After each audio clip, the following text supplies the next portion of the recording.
Hey everyone, before we dive in, here's something really cool. You're listening to an episode created almost entirely by AI. From the script to the voice, this is part of the AI Takeover series by Blockchain DXB, where we explore what's possible when humans hand over the mic to machines. There's little to no human involvement, and that's what makes this episode so powerful. Welcome to the future of content creation. Let's get into it. This episode is powered by Amana, the region's first and fastest-growing regulated all-in-one trading and investing app. Whether you're looking to invest in U.S. stocks like Apple or Tesla, or MENA giants like Adinoc or Salik, Amana puts the financial market at your fingertips. You also get access to gold, foreign exchange, ETFs, futures, and commodities. With over 375 assets to choose from, they've got the largest crypto selection in the region. And listen, guys, if you want to build long-term wealth without thinking about it every day and want to automate your investing, just set your monthly budget, choose your preferred categories, and let Amana do the rest. No fees, no lockups, and 100% customizable. Even better, funding your account is frictionless, and funding your account is easier than ever. You can fund your account with Apple Pay, Google Pay, credit cards, instant bank deposits, and even your crypto wallet. No friction, no hassle. And if you get stuck, Amana offers 24/6 real human customer support and personalized sales assistance. Because you're part of the Blockchain DXB community, you get an exclusive offer. Register with the code BlockchainDXB and make at least one trade to receive a $100 trading bonus credited to your account the following month. So what are you waiting for? Download the Amana app now. The link and code are in the show notes. Next up, Blockchain DXB is proud to be the official media partner for one of the biggest blockchain events of the year, the Blockchain Futurist Conference. For the first time ever, North America's leading crypto event is heading to the United States, taking place at the iconic Guitar Hotel at Hard Rock in Hollywood, Florida. Alongside it is ETH Women, happening simultaneously. Expect multi-stage panels, NFT galleries, DeFi showcases, tech demos, metaverse experiences, and more, all under one roof. It's where the smartest minds in blockchain, crypto, and AI will converge. Get 25% off tickets by using the code DXB25. And yes, I'll be there with exclusive live coverage, behind-the-scenes interviews, and spotlight features on groundbreaking projects. Mark your calendars, November 5th and 6th, 2025. Visit futuristconference.com and use code DXB25. Link is in the show notes. Next up, Blockchain DXB has two more interesting partnership news to announce. First up, with Future Blockchain Summit and Fintech Surge 2025. Blockchain DXB is an official media partner of Future Blockchain Summit and Fintech Surge 2025. Future Blockchain Summit is one of the biggest and oldest blockchain summit taking place in Dubai, going back to almost a decade, 2017 to be precise. The event takes place between October 12th to 15th at Dubai Harbour. This is where blockchain meets fintech to redefine the future of finance. 250 plus world-class speakers, 1,200 plus investors, live demos, product launches, and the exclusive invite-only GITEX Digital Assets Forum, all under one roof. From Web3 pioneers to fintech leaders shaping payments, banking, insurtech, AI, and DeFi, this event brings the entire ecosystem together. Startups, this is your launchpad. Get in front of top VCs, accelerators, and industry leaders. For blockchain and fintech companies, this is where connections turn into partnerships and dreams turn into exits. Register today at futureblockchainsummit.com. Don't just watch the future unfold, own your space in it. Remember, Future Blockchain Summit and Fintech Surge 2025. The registration link is in the show notes below, and see you at Dubai Harbour. Second partnership news kicking off from today is with the leading Bitcoin event organizers on this planet. And this year, Bitcoin Asia is taking things to another level. Bitcoin Asia are hosting a massive gathering this August in Hong Kong, and Blockchain DXB is proud to be an official media partner of Bitcoin Asia 2025. Taking place this August in Hong Kong, Bitcoin Asia is the region's premier Bitcoin gathering, where builders, investors, and innovators meet. It's really an honor for Blockchain DXB to be associated with Bitcoin Asia. Now at this event, expect powerful keynotes, bold conversations, and a headlining session with none other than Eric Trump. He will be sharing his vision for Bitcoin's long-term potential, its role in global finance, and Asia's massive impact on adoption, and a lot more. So listen up, guys. From infrastructure to regulation, privacy tools to lightning development, Bitcoin Asia connects global Bitcoin communities and drives innovation across cultures and markets. And as part of this partnership, you can register for the Bitcoin Asia using the code DXB. All the detail are in the show notes below. If Bitcoin's in your blood, this is your event. So, register today at asia.btc and don't forget to use code DXB for 10% off your tickets. Bitcoin Asia 2025, Hong Kong is calling. Be part of the future of Bitcoin. Next up, Advanced Media is the largest distributor of professional video, photography, cinema, and broadcast accessories in the Middle East. They represent over 100 major brands, including DJI, Hasselblad, Red, and Rode. The mic I'm using to record this? Sponsored by Advanced Media. But what really sets them apart is their commitment to purpose. People, planet, and prosperity.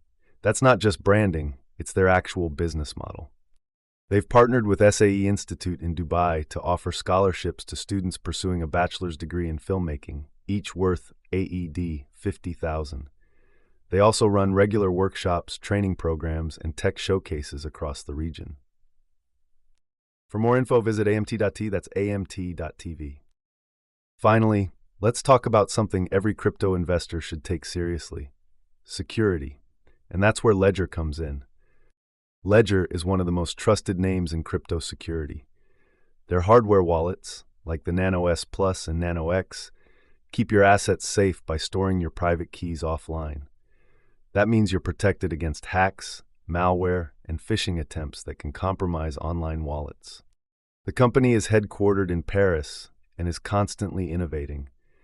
Their team works with world-class security researchers and regularly tests their own products for vulnerabilities. It's why Ledger wallets are used by millions around the world. Using a hardware wallet isn't just smart, it's essential. If you're serious about crypto, it's time to stop relying on centralized exchanges or browser wallets. Click the link in the show notes to order your Ledger wallet and support this podcast at the same time.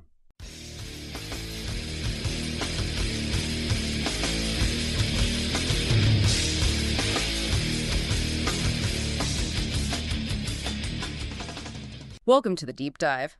Today, we're really digging into a major convergence happening this week. It's all about how these big macro forces are slamming into finance and tech. Yeah, it's quite a mix. We've got the Federal Reserve's interest rate decision, which is huge, obviously.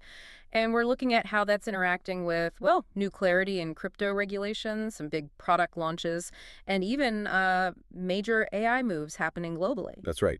The source material we have, it paints a picture of almost conflicting forces. You know, you've got this monetary policy decision hitting right as institutional crypto demand is picking up steam. Right.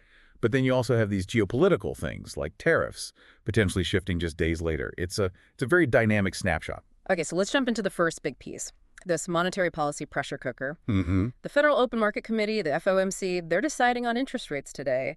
Keep, reduce, increase. That's the question. And the general vibe, the market expectation, seems pretty strong for a cut, probably 25 basis points. Yeah. Which, for things like Bitcoin and crypto, that usually means cheaper money, cheaper credit.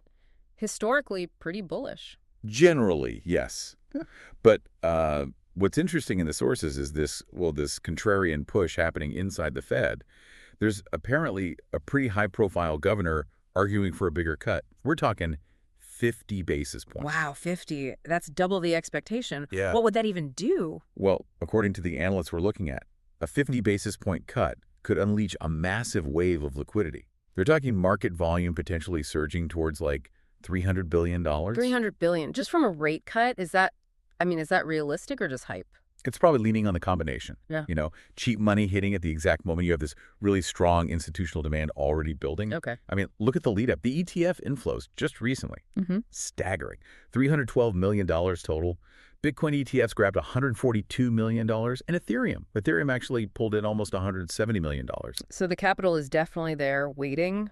Exactly, it's setting the stage. So that $300 billion projection, while aggressive, it's sort of banking on those two forces multiplying each other if the cut is deep enough. Okay, that makes more sense. But it brings up this weird paradox happening right now. If all this money is flowing in, why did Bitcoin's price actually dip a bit in the last day or so? Ah, right. This is where you really need to understand the manipulation angle that our sources are pointing to. Okay. It seems like some of the big players, the whales, they're deliberately selling right now, going short, trying to push the price down, basically manufacturing a dip. Why? To what end? Because they anticipate the pump. Yeah. They know a rate cut makes borrowing cheaper. Institutions will likely pile in, so prices go up. By shorting now, they drive the price down, liquidate their shorts for a profit, then buy back in at that lower price right before the expected surge. So they profit from the dip they created and then profit again from the rise they knew was coming. Exactly. It's that classic shakeout before the breakout, timed around a major macro event. You really need to see that context. Got it. And this whole macro picture, it's not just the Fed, is it? We've got geopolitics playing a role, too. Our sources mention President Trump meeting the president of China on October 31st. Big tariff negotiations. Yeah, and the rumors are pretty wild, potentially smashing hundreds of trade barriers, like 500 of them. That's huge. How does that connect back? Well, it adds another layer of maybe economic optimism or uncertainty, depending on how it goes. But what's fascinating is what Fed Chair Powell has said before about tariffs. Right, I remember some of this. He basically argued they haven't really driven inflation like many feared. He suggested the cost often gets absorbed somewhere in the middle, like by wholesalers, not directly passed to consumers. Interesting. And financially, the sources point out tariffs actually generated record income this year, something like $146 billion. That's triple the previous year. So the simple story that tariffs are just bad for the economy, well, the government's income figures don't quite back that up. Okay, so a really complex interplay between monetary policy, market mechanics, and global trade talks. Definitely. The short-term volatility is high. Yeah. But that brings us to the next point. Institutions are still building for the long haul despite this chaos. Right, that sort of flight to quality idea. And this is where regulatory clarity becomes so important, defining what quality even means for things like stablecoins and ETFs. And we're seeing major moves there. Two big ones stand out. First, prediction markets are getting integrated into social media in a big way. Oh, yeah, the Trump Media Group TMTG story. Exactly. They've partnered with Crypto.com. They're launching what they claim is the world's first social media platform with built-in prediction markets. So users can, what, bet on news events directly inside their feed? Pretty much. Politics, economic, sports. You can trade on the outcomes right there in the app. And what are they using for the bets? Is it dollars or? That's the key part. They're using Crypto.com's token, CRO, to buy the prediction contracts. Okay. So tightly integrating a specific crypto token into a platform that's all about consuming and reacting to news narratives. Yeah. That's Very interesting implications there. Then, switching gears slightly, look at Japan, a huge step towards regulatory maturity. JPYC.Inc. just launched Japan's first proper yen-backed stablecoin, JPYC. Okay, a Japanese yen stablecoin. How's it structured? It seems pretty robust, setting a high standard. It's fully backed, one-to-one, by actual yen in bank deposits and bonds. Any limitations? Sometimes these things have weird caps. Well, for the specifics lovers out there, Yeah. there's no limit on how much JPYC you can hold in a wallet or the value you can send. But there is a limit on the number of transactions you can make per day. Apparently, that resets every 24 hours. Okay. And they have big plans for this. The ambitious ones. The goal mentioned is hitting 10 trillion yen in issuance within 3 years. That's a lot. Yeah, no kidding. Okay, so stablecoins getting clear. What about ETFs? We mentioned those huge inflows earlier. Right, and the big story there is Bitwise launching their Solana staking ETF. Ticker is BSOL. And the inflows were massive. $223 million right out of the gate. It just shows that strong institutional hunger. And the product itself is interesting, offers exposure to SOL's price, plus about a 7% staking yield on top. That yield is attractive. But how is this possible now? Wasn't staking kind of a regulatory gray area? It was, but that's changing. This confidence, this launch, it's tied directly to new SEC guidelines that came out under the current administration. They basically clarified how student proof-of-stake activities are viewed, crucially differentiating them from traditional securities in some contexts. Ah, So that regulatory clarity lowered the risk for big players. Dramatically. It removed a lot of the ambiguity that kept institutions on the sidelines. Okay, here's a question analysts are raising, and it seems important. The liquidity risk.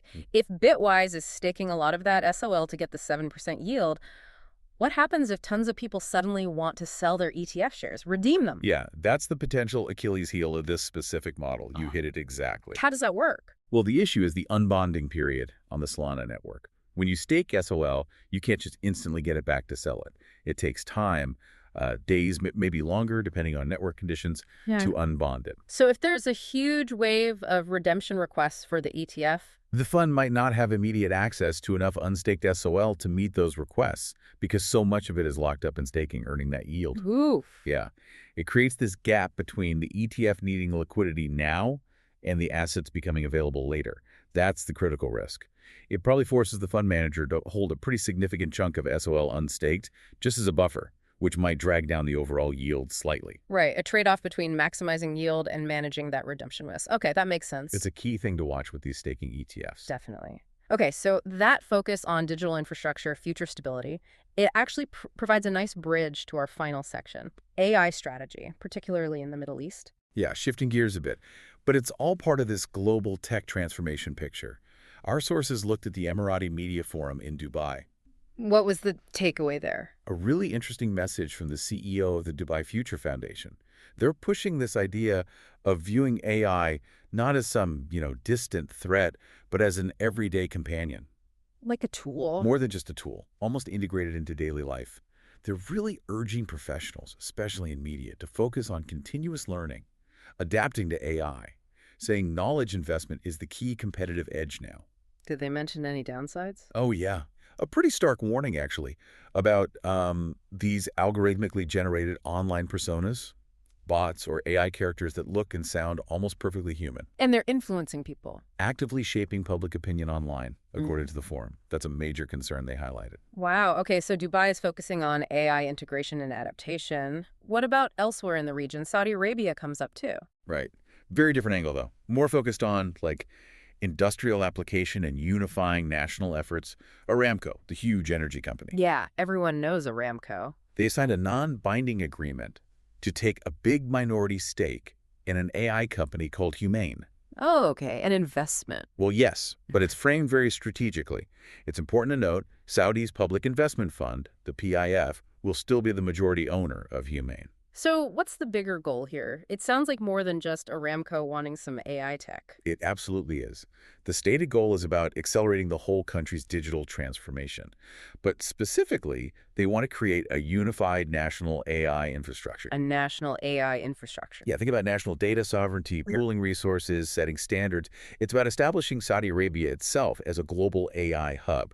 And for Aramco specifically, they see AI improving efficiency, reducing emissions. They have quantifiable targets for it. So state-led strategic investment to boost industry and national standing through AI. Precisely. It's a very deliberate top-down strategy. Okay, so let's try and pull these threads together. We've covered quite a bit. We have 3 huge forces, really.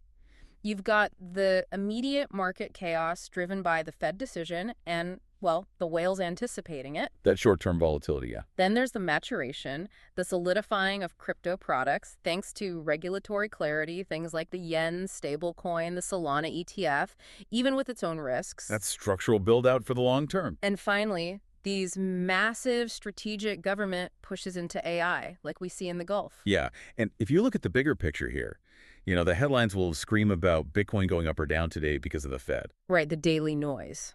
But the really important knowledge nuggets, the things that will actually shape the future of finance and tech long term, it's probably things like the SEC finally giving guidance on proof of stake, Okay. or a national energy giant like Aramco making huge strategic bets on AI to transform their core business and, by extension, the country's economy. Those structural shifts often matter more than the daily price swings. That's a great point, the underlying foundations being built, which actually leads perfectly into our final provocative thought for you, the listener, to chew on. Okay. Our sources highlighted how media narrative often drives crypto prices, sometimes even more than the actual economic event, like the Fed decision itself. We do it all the time. So given that we just talked about prediction markets launching on a major social media platform, KMTG, A platform inherently tied to specific political narratives and figures. What happens when the platform shaping the financial narrative also allows users to directly bet on the outcome of that narrative? When the lines between the story, the politics, and the betting market completely blur on one single platform. That's, yeah, that's definitely something to think about. Where does the narrative end and the market begin? Exactly. Something to mull over. Thanks for joining us on the Deep Dive.